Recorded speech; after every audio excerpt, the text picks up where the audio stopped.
Welcome to another Simple Dad TikTok tutorial. In this video, I'll show you how to create the stop motion video on TikTok. Stop motion is a video technique where the camera is stopped and started several times, capturing each frame one by one. You can now do this on TikTok.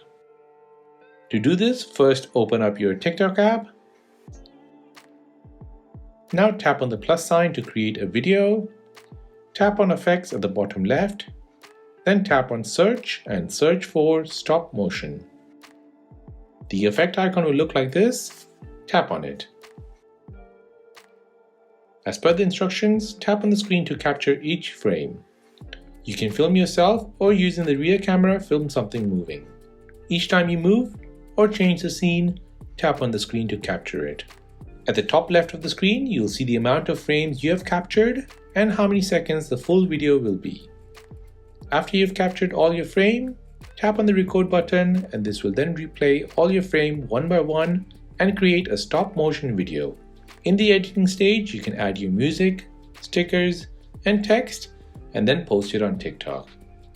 And that is how to create a stop motion video on TikTok.